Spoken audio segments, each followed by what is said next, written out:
தான் Vestige ஃபிளாக்ஸீட் oil. ஃபிளாக்ஸீட் அப்படிங்கிறது ஆளி விதைகள் அப்படின்னு சொல்லக்கூடியதான் ஒரு நேச்சுரல் சோர்ஸ்.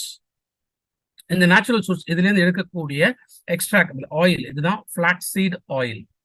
ஸோ ஃபிளாக்ஸீட் ஆயில் எடுக்கிறதுனால இந்த படத்துல நம்ம பார்க்குற மாதிரி இது கம்ப்ளீட்டா பிளாக் ஆகி இருக்கக்கூடிய இந்த ரத்த குழாய்கள் இந்த கொழுப்பை கரைச்சு படிப்படியாக நல்ல ஆரோக்கியமான ஒரு ரத்த குழாய்களாக மாற்றக்கூடியது.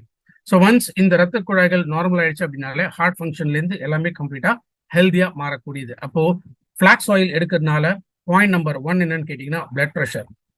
ஏன்னா இந்த கொழுப்பை கரைக்கிறதுனாலே பிளட் ப்ரெஷர் நம்ம திரும்ப நார்மலைஸ் பண்ண முடியும்.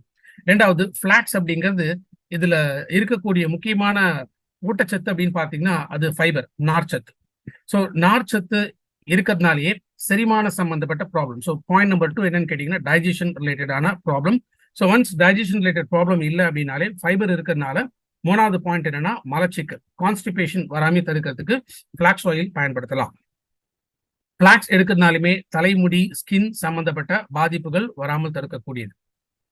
அடுத்த பாயிண்ட் தைராய்டு. ஸோ தைராய்டுல ஹைப்பர் இல்லை ஹைப்போ தைராய்டு. ஸோ எந்த மாதிரி தைராய்டு கண்டிஷன்ஸ் இருந்தாலுமே ஹார்மோன்ஸை பேலன்ஸ் பண்ணும் அப்படிங்கிறதுனால தைராய்டு கண்டிஷன்ஸ்ல ஃபிளாக்ஸ் ஆயில் நம்ம பயன்படுத்தலாம். அடுத்ததா கண். ஏன்னா கண் பொறுத்த வரைக்கும் நம்ம கண்ணுக்கு நிறைய நிறங்கள் நம்மளால ஐடென்டிஃபை பண்ண முடியும். இப்போ கண்ணில் ஏதோ ஒரு பாதிப்பு இருக்கு அப்படின்னா எல்லா கலரும் ஒரே மாதிரி நமக்கு தெரிய ஆரம்பிக்கும். அப்போ இந்த கலர் பர்ஃபெக்ஷன், ஸோ கண் பார்வையை என்ஹான்ஸ் பண்றதுக்காகவும் ஃபிளாக்ஸ் ஆயில் நம்ம பயன்படுத்தக்கூடியது. ஃபிளாக்ஸை பொறுத்த வரைக்கும் இதுல ஒமேகா 3 இது வந்து ரிச் சோர்ஸ். இதை தாண்டி ஒமேகா 9 இந்த 2 விதமான ஒமேகா இருக்கக்கூடியது ஃபிளாக்ஸ் ஆயில்.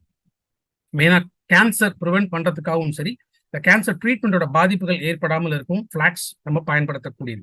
ஸோ பெண்கள் பொறுத்த வரைக்கும் 2 விதமான கண்டிஷன்ஸ். ஒன்று இர்ரெகுலர் பீரியட்ஸ்.